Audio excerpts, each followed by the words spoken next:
Ideas don't come out fully formed. They only become clear as you work on them. You just have to get started. I want to share what I've learned about our generation and the world we're all building together. I'm here to tell you that finding your purpose isn't enough.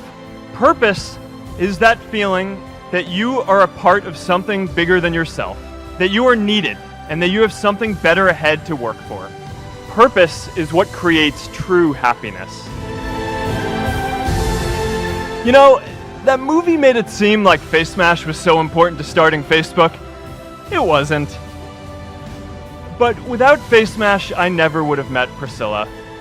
And Priscilla's the most important person in my life.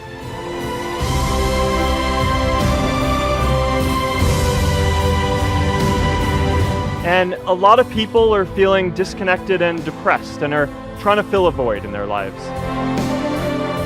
I remember that night I launched Facebook from that little dorm in Kirkland House. I went to Noakes with my friend KX, and I remember telling him clearly that I was excited to help connect the Harvard community, but one day someone would connect the whole world. The thing is, it never even occurred to me that that someone might be us. There were all these great big technology companies with all these resources, and I just assumed one of them would do it. But this idea was so clear to us that all people want to connect. So we just kept working on it, day after day after day. We'll always get criticized for moving too fast because there's always someone who wants to slow you down. Some big companies wanted to buy us. I didn't want to sell. I wanted to see if we could connect more people. Nearly everyone else wanted to sell. Without a sense of higher purpose, this was their startup dream come true, and it tore our company apart. After one particularly tense argument, one of my close advisors told me if I didn't agree to sell the company right now, I would regret that decision for the rest of my life. Relationships were so frayed that within a year or so, every single person on our management team was gone. That was my hardest time leading Facebook.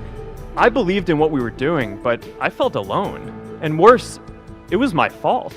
I wondered if I was just wrong, an imposter, a 22-year-old kid who had no idea how things actually worked. Now, years later, I understand that is how things work when there's no sense of higher purpose. So it's up to all of us to create it so we can all keep moving forward together. J.K. Rowling got rejected 12 times before she finally wrote and published Harry Potter. Even Beyoncé had to make hundreds of songs to get Halo. The greatest successes come from having the freedom to fail. Facebook wasn't the first thing I built. I also built chat systems and games, study tools and music players, and I'm not alone. The challenge for our generation is to create a world where everyone has a sense of purpose.